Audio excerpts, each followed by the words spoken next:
Our world is built on violence. Not just man-made, but the wrath of nature itself. Every corner of the earth carries its own unique nightmares. Mountains tear themselves apart and explode, sometimes with even more energy than 1,000 nuclear bombs.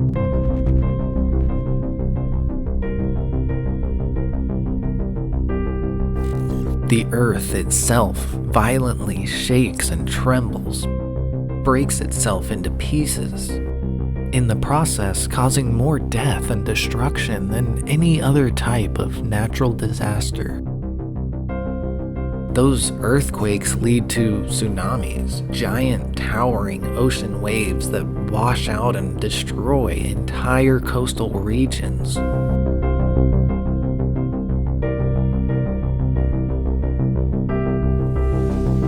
Earthquakes are our planet at its most violent. Nothing else comes close to that level of energy released in just seconds.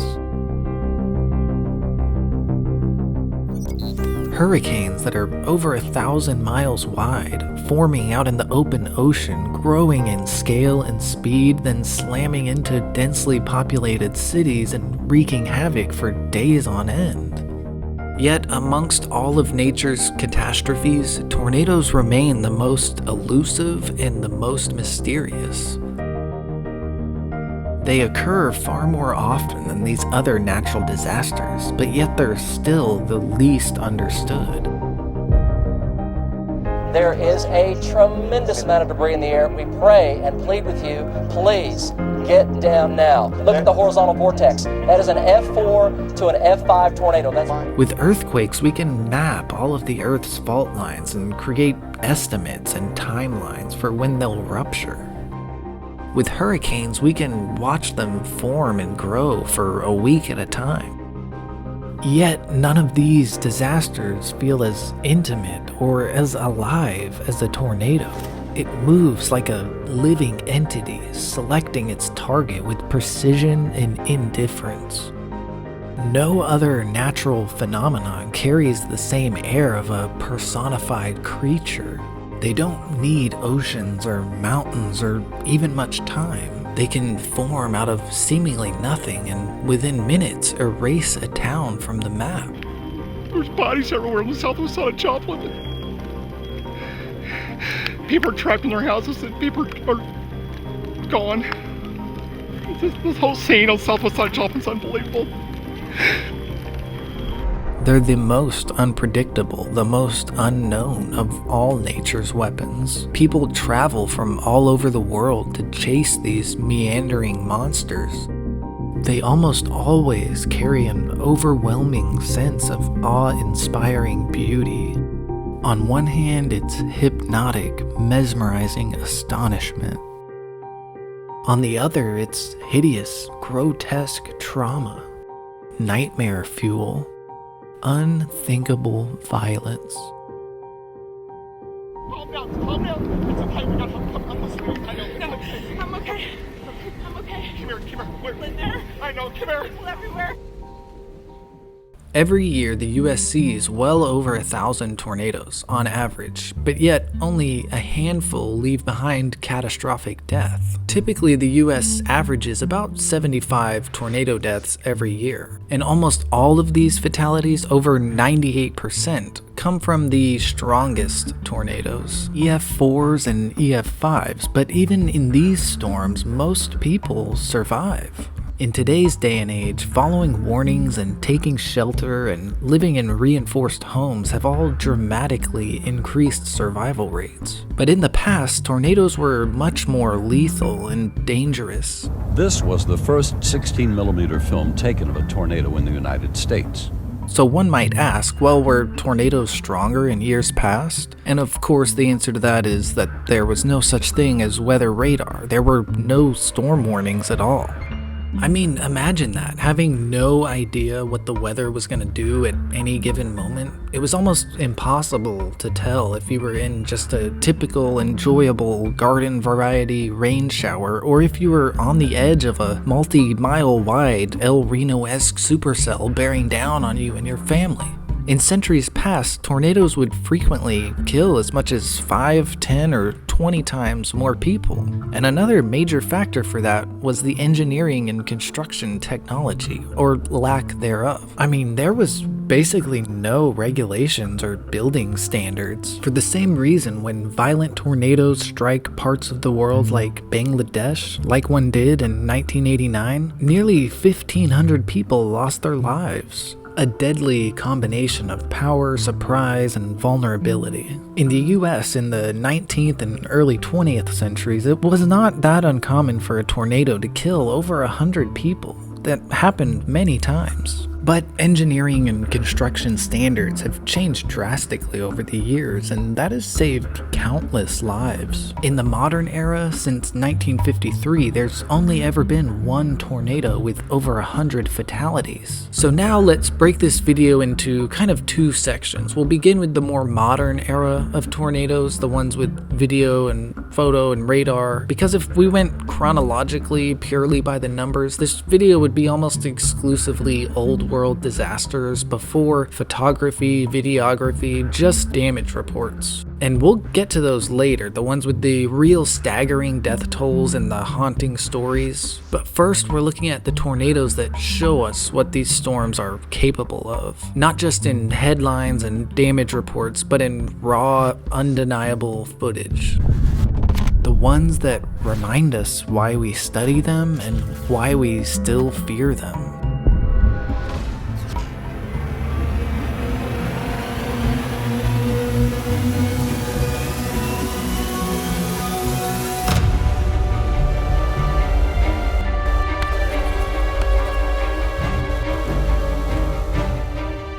We're starting out with the 1997 Gerald, Texas F5, 27 fatalities. Now, that might not seem crazy high, but when you account for how many people were actually in the path, that is historically high. Best estimates are that somewhere between 60 and 100 people were in the path of this tornado, meaning that somewhere between 25 and 50% of people in the path lost their lives. I did a lot of research about this specific concept in my full-length Gerald video, so go check that out if you want to get into more details. But that level of fatality rate is unmatched through all of history. And one more historic aspect to the Gerald tornado is that it hit 38 houses and it slabbed every single one. And even crazier is that it left almost no debris by many of these houses. It took the debris and flew it away.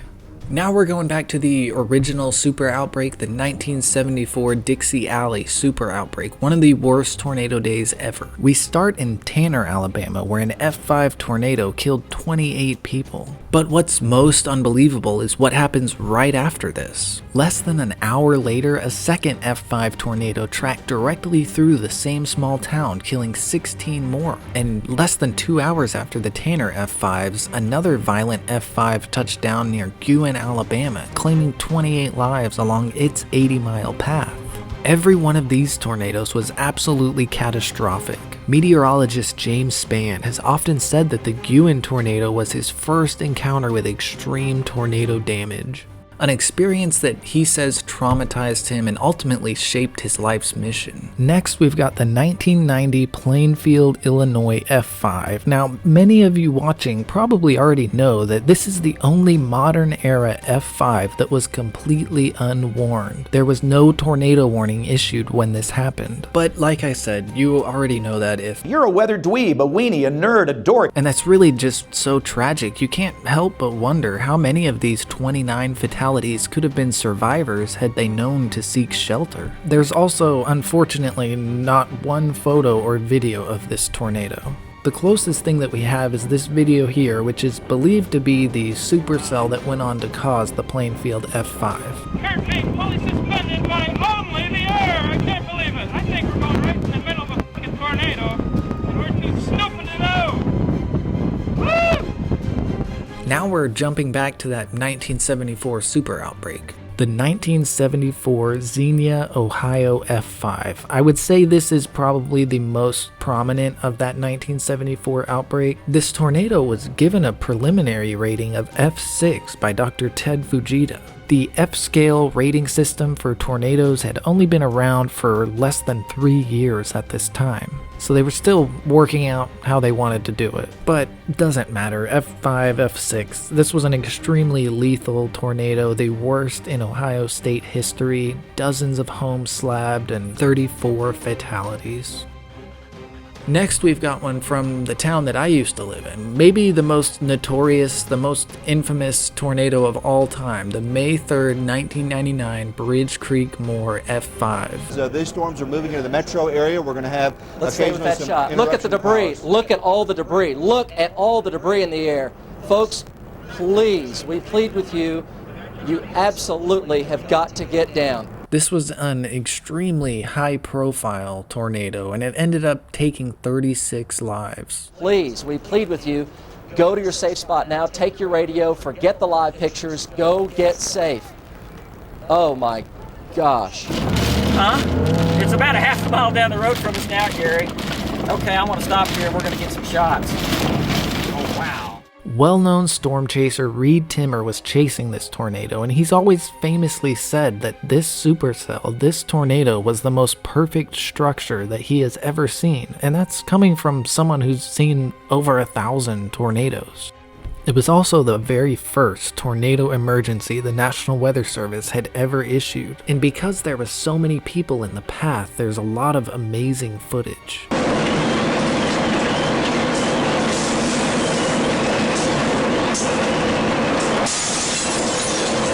One of the things about this tornado that's always been so surreal to me is seeing an F5 level tornado tracking through a heavily populated area like Oklahoma City. And it's even more insane when it's happening, the damage and the path on streets that you drive on every single day. Next, we've got the 1979 Wichita Falls F4, which was nearly given an F5 rating. There were 42 casualties, one of those notorious tornadoes where anyone who was in Wichita Falls still talks about this like it was yesterday. And in the United Supermarket Newsliner again, Sykes Center Mall is severely damaged. As I look to the right in the distance, the Midwestern Lincoln Coliseum has part of the roof missing. There are cars turned upside down, smashed flat. They're laying out in the fields. Undoubtedly, there must be some people in these vehicles that have not been out. Faith Village is absolutely flattened. There are no houses standing within my view as I drive down Kemp Boulevard. I am now approaching at Caulfield and Midwestern Parkway. It is flattened. I'll be back with more reports as I have the details for you. This tornado event was one of the most prominent of the entire decade of the 1970s, a mass casualty disaster that left 42 dead and over 1,700 injured. It tore directly through the city of Wichita Falls during rush hour, flattening entire neighborhoods and scattering vehicles everywhere. This was not a small town tragedy, it was a major urban tornado broadcast nationwide and became one of the defining weather disasters of the era. The scale of destruction, the number of injured, and the vivid images and videography that emerged in its aftermath made it one of the most documented and impactful tornadoes in Texas state history. Many meteorologists and engineers strongly advocated for an F5 rating, but it wound up as a high-end F4.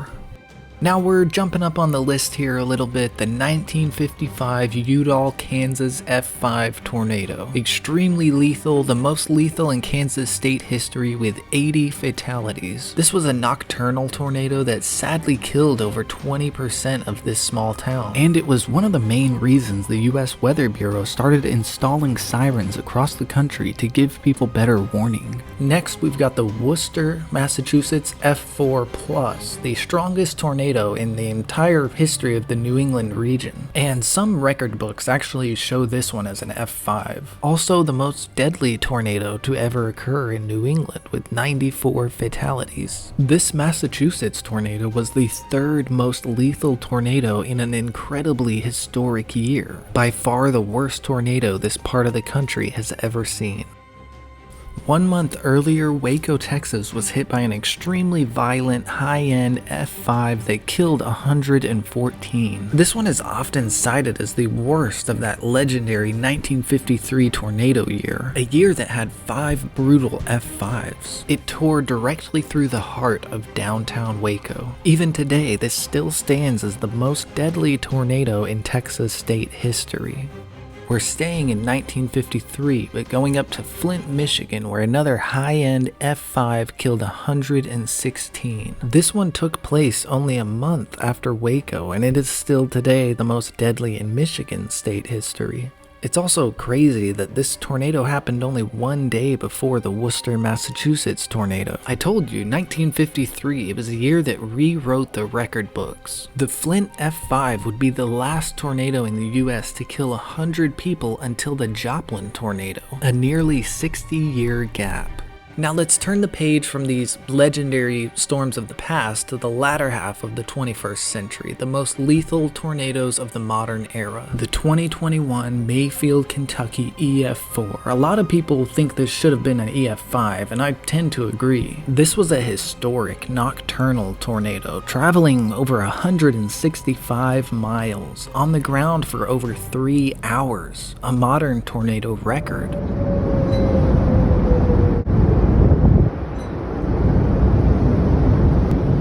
This is going right into downtown Mayfield, Kentucky.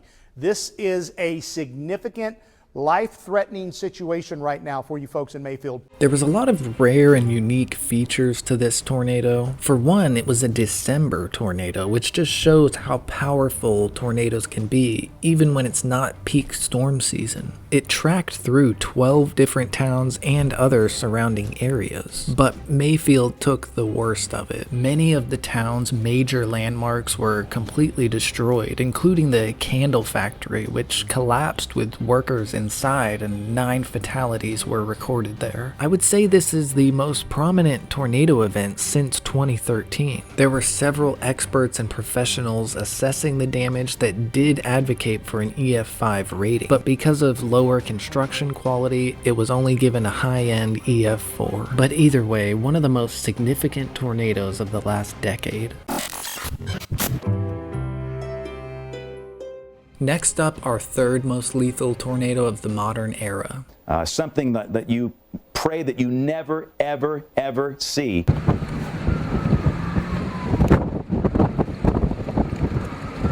We are now calling a tornado emergency for Tuscaloosa. This might track a little north of the city of Tuscaloosa, but I sure can't guarantee that. It's way, way, way too close. Not good, Mike. No, it's going to destroy a big chunk of Tuscaloosa. Jesus, help him. Help him be in safety, please. This is the radar clearly showing that this thing is wrapped up maybe along Interstate 5920. This is McFarland Boulevard. Right? We got it back. Here it goes. Let's pan over to the left. Oh my goodness. Look at that. Are you kidding me? Nobody should be out there. This is an extremely violent situation. Notice the power flashes. This was the most prominent tornado of that 2011 super outbreak. It wound up killing 64 people and destroying a huge portion of Tuscaloosa. There were dozens of neighborhoods that were completely leveled, and the University of Alabama took a direct hit. And this was another of those really high-end EF4s where there are some professionals that are advocating for an EF5. But again, either way, an absolute tragedy. If you want to see more on this tornado, go check out my previous video on the 2011 super outbreak. Now to our second most lethal tornado of the modern era from the same day in the same state, the Hackleburg F5 tornado. By any metric, one of the strongest tornadoes ever recorded. Obviously, an extremely violent tornado, over a mile wide, and just a perfect example of what a mega wedge tornado looks like. There's the left side of it. The Hackleburg tornado stayed as a single coherent vortex for almost its entire 130-mile path, an extremely rare feat. Most tornadoes that travel that long split into multiple vortices or cycles, but this one did not. In some cases, pavement was ripped from roads and ground scouring up to 18 inches deep was documented. Dual-pole radar from Huntsville showed a debris ball more than 2 miles wide and reaching over 25,000 feet high. Wow. So we have a large wedge tornado on our alpha camera moving directly towards the camera. Look at the bottom of the screen. We've got power flashes going on within this storm. This is a massive tornado. As well known as this tornado is, I feel like it's still quite underrated. It stayed on the ground for over 2 hours, and by the time it finally lifted, it had taken 71 lives. At the time that it occurred, it was the most deadly tornado in modern US history, until 1 month later. 20th Street. Yeah, get the sirens going. Just a minute. I'm at PR 49. PR 49. Yep. Street. I'm at Median Street. 20th of Median. 20th of Median. Mile-wide tornado. Till the Springfield Weather Service. Mile-wide tornado. 20th of Median. Reports of a confirmed tornado on the ground. There's our tower cam. That would appear to be a power flash. That could be from a lightning strike, but tornado sirens once again. Tornado sirens once again going off in Joplin. Those are definitely power flashes that we are seeing on the ground. Power flashes. Go. Take it. I got it. Just stay with it. Stay with it, Kevin. Going right down toward it. And of course, here we've got the infamous, the notorious Joplin EF5 from 2011. Obviously the worst tornado disaster in modern US history, and really nothing else even comes somewhat close. 161 fatalities 100 years ago would be a lot, but that many fatalities now is unheard of. The second most lethal of the modern era has less than half the fatalities of Joplin. The tornado was only on the ground for just over 30 minutes, traveling 22 miles, making it the third shortest path for an EF5 tornado. Joplin is a mess. Joplin is leveled. Oh my gosh. Fire. Damage down the road, just completely impassable. The damage in Joplin was apocalyptic. The tornado tracked across the entire city, remaining rain-wrapped the entire time, making it nearly impossible to see, which is what killed so many people. They had no idea that it was coming. The worst tornado disaster in nearly a century. Now for the last section, we're going to go chronologically, in sequence, the top 5 most deadly tornadoes in all of American history. Number 5, the 1936 Gainesville, Georgia F4. 1936 was also one of the most historic years ever. Gainesville was actually struck by 2 F4 tornadoes that merged, unleashing a fury that left the entire city in ruins. The Cooper Pants Factory became the site of the deadliest single building toll in U.S. tornado history, where over 70 workers perished in the collapse and ensuing fire. The storm's aftermath was a testament to nature's unrelenting power and the resilience of a community in the face of unimaginable destruction.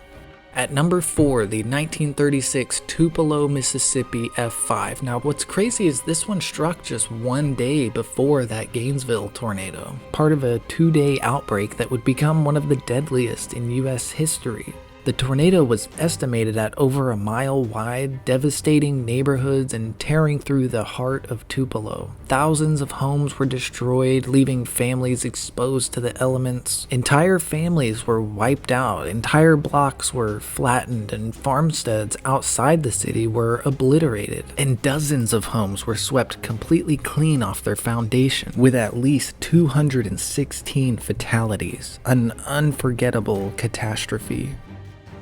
At number 3, we've got the 1896 St. Louis, Missouri F4. This is commonly known as the Great St. Louis Cyclone or the East St. Louis Cyclone. Of course, we don't have great record keeping from this era, but the official death toll is listed at 255. Some people have it as high as over 400. One of the worst natural disasters in American history. At number 2, the Great Natchez, Mississippi tornado of 1840. The official death toll is listed as 317, but this was before the Civil War, so we don't have a great record of it. And it's almost a certainty that the death toll was maybe even double this. For one, there was dozens of boats in the harbor that were flipped and everybody on them died, so they don't even know how many people were out there. And also, they didn't list any slave fatalities, which Mississippi was, Mississippi, so just between those, the death toll was almost certainly a lot higher. And unfortunately, this is all that we know about this tornado, and likely all that we'll ever know. At number 1, you knew it was coming, the 1925 tri-state tornado with 695 listed fatalities. Now, I'm gonna do a full video on this one at some point. It's definitely one of the more fascinating and even controversial tornadoes. One of the more interesting topics about this one is whether it was one tornado or a series of tornadoes, a tornado family, and man, people get protective about this one. They really want it to have been one tornado. This one still holds the record for the longest path ever documented, 225 miles. It was on the ground for over 3.5 hours. And not only that, but it's also one of the fastest forward moving tornadoes of all time. At points, it was over 70 miles an hour. This tornado tracked through parts of Missouri, Illinois, and Indiana, hence the name Tri-State Tornado. The distance it covered was nearly 10% of the width of the continental United States. In 2013, renowned legendary meteorologist Chuck Doswell headed up a study and analysis on whether this was one tornado or a series of tornadoes. One of their findings is that there were very sizable gaps in the tornado path, some of them as long as 2 miles. And the only way to explain that is that it would have had to have been a cyclical supercell. Now, this isn't just my hot take, controversial opinion on this tornado. I'm just reading some of the most high-level expert meteorologists and what they have to say about it. If you see someone out there that's claiming this was 100% for sure one tornado, I'm sorry, but that's 100% speculation. And I think people kind of get caught up in this romantic idea of this old world tornado being bigger and badder, and nothing will ever top how bad this one was. But the reality is they're just not looking at the information out there about it. In 2016, the National Weather Service in Paducah, Kentucky published a webpage with this quote on the tri-state tornado.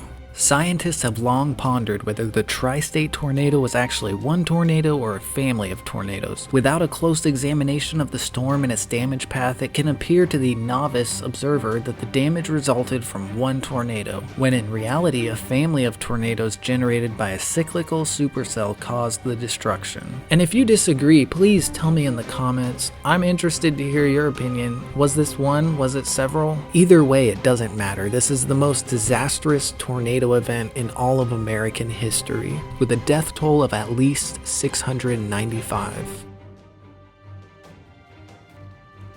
Tornadoes are some of the most complex events in not just science, but sociology and psychology. Tornadoes are more than just the wind organizing itself in the right place over the wrong place at the right or wrong time. It's the stories that emerge in the aftermath of these tragedies that compels us to understand their nature. Our questions aren't just scientific, they're philosophical, or at least mine are. Tornadoes are a great mystery. Their impact is on people who didn't choose a life of violence. It's regular, everyday people who are on the receiving end of some of the most violent acts you could ever see. On one hand, they're completely random and unpredictable, and on the other hand, they're specific and precise and exact. The level of tragedy for a tornado with even one fatality is life-altering, shocking, and even in some ways incomprehensible to those who are affected. And these high fatality tornado events are the exact same thing, just multiplied. As I said, tornadoes are a great mystery, and human beings love mystery. We crave them. We inherently strive to solve and understand them. And that makes me wonder, is it even possible to truly understand the enigmatic nature of tornadoes? There's a lot of tornadoes that could have and maybe should have been on this list, events with extremely high fatality counts, but our time is limited. So tell me in the comments, what tornadoes did I leave out? What should have been on this list? I'm interested to know. There's a lot of especially older tornadoes that we just didn't have time to get into, so maybe we'll do another at some point. Well, thanks for watching, like and subscribe, and take care.